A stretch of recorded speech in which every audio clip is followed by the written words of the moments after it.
ব্যবস্থাকে যারা যত বেশি পিছিয়ে দিতে চায়, আমরা বলবো তারা 5ই অগাস্টের যে গণ অভ্যুত্থান, সেই গণ অভ্যুত্থানের সাথে তারা বেইমানি করবে।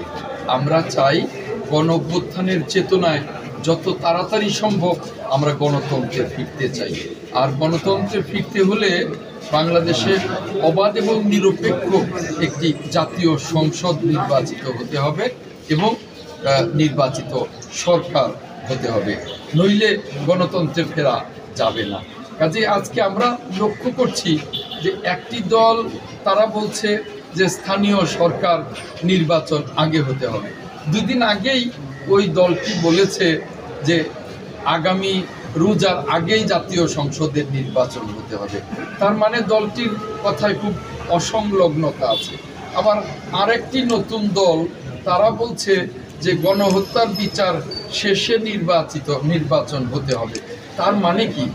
এই সমস্ত কথা বলে জাতীয় সংসদ নির্বাচনকে প্রলম্বিত করবার যে অপচেষ্টা, এটাকে 5ই অগাস্টের যে গণ অভ্যুত্থান, সেই গণ অভ্যুত্থানের সাথেই বেইমানি বা বিশ্বাসঘাতকতার সামিল বলে আমি মনে করি। কারণ 5ই অগাস্টের চেতনাই হলো যত দ্রুত সম্ভব দেশটাকে গণতন্ত্রে ফিরিয়ে নিয়ে যাওয়া, জনগণের হাতে জনগণের ক্ষমতা ফিরিয়ে দেওয়া।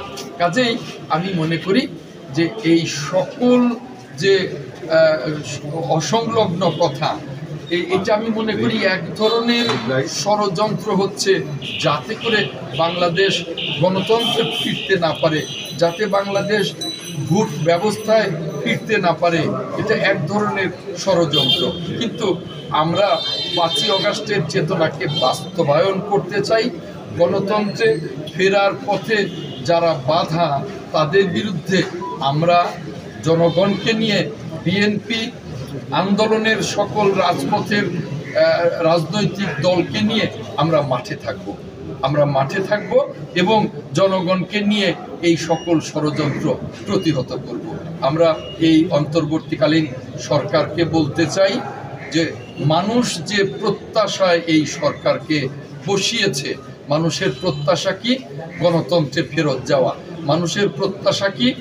যে ন্যায় বিচার এবং আপনার আইনের শাসন প্রতিষ্ঠা করা। কাজেই সরকার যদি সেটা উপলব্ধি না করে, তাহলে 5ই অগাস্টের চেতনা ভুলুণ্ঠিত হবে। আমরা সেটা করতে দেব না।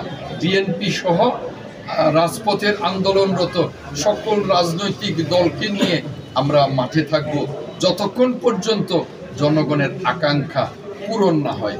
মানুষকে ভয় পেয়ে, ভোটারদেরকে ভয় পেয়ে যে সমস্ত রাজনৈতিক দল নির্বাচনকে প্রলম্বিত করতে চায়, তাদের সেই অপচেষ্টা সফল হবে না বলেই আমি বিশ্বাস করি। পরবর্তী সরকারের যে কর্মকাণ্ড, এটা নিয়ে সারা বাংলাদেশেই ধোঁয়াশা আছে, আমাদের মধ্যেও ধোঁয়াশা আছে। সরকারের একটা অংশ বলছেন যে আগামী জুন অথবা পরবর্তী এপ্রিলের মধ্যে নির্বাচন। আমরা বলছি যে আগামী ডিসেম্বর, এখনো 8 মাস বাকি, তাহলে কেন পরবর্তী এপ্রিলে যেতে হবে? যে সংস্কারের কথা বলছে, সংস্কার তো চলমান প্রক্রিয়া। আমরা বলছি যে এই সংস্কার চলবে যুগ যুগ ধরে। আর একটি অবাধ এবং নিরপেক্ষ নির্বাচনের জন্য যে অত্যাবশ্যকীয় সংস্কার, এটা তো আগামী 8 মাসের ভেতরে না, আরও অল্প সময়ের ভেতরেই হতে পারে। তাহলে অন্তর্বর্তীকালীন সরকারের কিছু উপদেষ্টার যে মন্তব্য, সেই মন্তব্য ধোঁয়াশার তৈরি করছে, অনিশ্চয়তার তৈরি করছে। বাংলাদেশ কি নতুন করে আবার অনিশ্চয়তার পথে যাবে? সেটা বিএনপি এবং তার সাথে যারা মাঠে আন্দোলনরত রাজনৈতিক দল, তারা হতে দেবে না, তারা প্রতিরোধ করবে। আমরা দেখতে পাচ্ছি যে আবার জিনিসপত্রের দাম বাড়ছে। আমরা দেখতে পাচ্ছি অর্থনীতিতে আন্তর্জাতিক রেটিং আবার কমে যাচ্ছে। আমরা দেখতে পাচ্ছি যে বিদেশি বিনিয়োগ অনেক কমে যাচ্ছে, দেশি বিনিয়োগ শূন্যের কোঠায়। এভাবে আবার আমরা অর্থনৈতিক সংকটের দিকে এগিয়ে যাচ্ছি। এই বিষয়টা অন্তর্বর্তীকালীন সরকারকে অবশ্যই লক্ষ্য রাখতে হবে। কদিন আগে আমরা দেখেছি অন্তর্বর্তীকালীন সরকার বিনিয়োগের জন্যে 4 দিনব্যাপী একটি সম্মেলন করেছে। সেই সম্মেলন এখন অর্থহীন অবস্থায় পরিণত হয়েছে। যারা প্রতিশ্রুতি দিয়েছে যে সমস্ত বিদেশি বিনিয়োগকারীরা, তারাও কিন্তু এখনো কোনো উদ্যোগ গ্রহণ করেনি। তারাও দেখছে যে আগামীতে একটি নির্বাচিত সংসদ এবং সরকার আসবে, তখন তারা আস্তে আস্তে বিনিয়োগে আসবে। তার মানে গণতন্ত্রে ফেরা ছাড়া বিদেশি বিনিয়োগ আসবে না, বিদেশি কোনো রকমের সহযোগিতা আসবে না, অর্থনীতিতে আমরা এগিয়ে যেতে পারবো না। আমরা আবার নতুন করে দেখছি যে অন্তর্বর্তীকালীন সরকারের উপদেষ্টা এবং তাদের পিএস তাদের স্টাফদের কোটি কোটি টাকার দুর্নীতি, এভাবে দেশটা যেন আগের অবস্থানে ফিরে যাচ্ছে।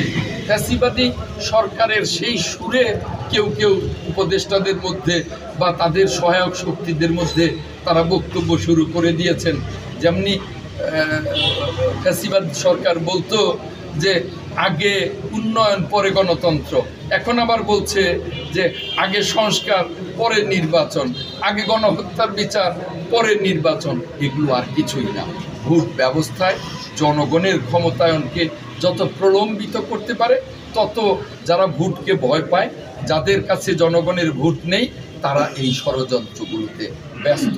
আমরা মনে করি যে বিএনপির সাথে যে রাজনৈতিক দলগুলো মাঠে গত 15 বছরে আন্দোলনে ছিল, যেভাবে আমরা রাজপথে রক্ত দিয়েও রাজপথ ছাড়িনি, গুম হয়ে খুন হয়ে 60 লক্ষ মামলার আসামি হয়েও আমরা রাজপথ ছাড়িনি, এখনও আমরা রাজপথে আছি।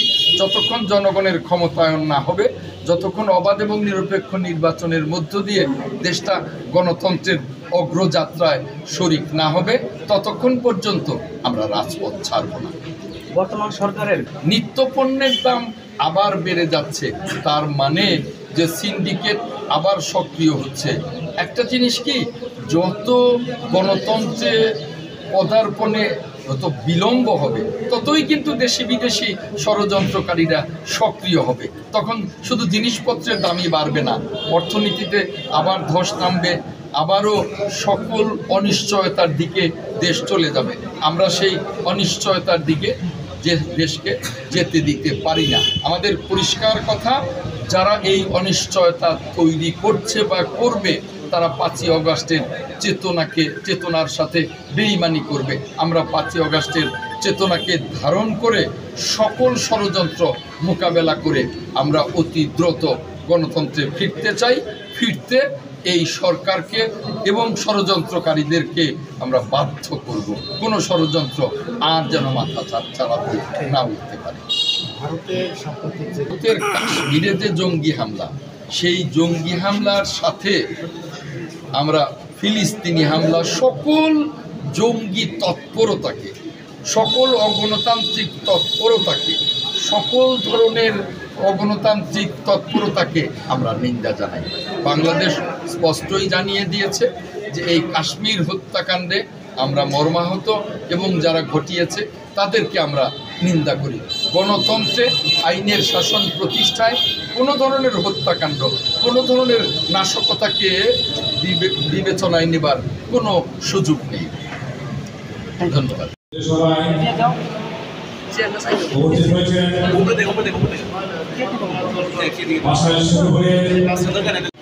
বারবার আহ্বায়ক জাতীয় নির্বাহী বোর্ডের মতো ভাইস চেয়ারম্যান জিয়া পরিবারের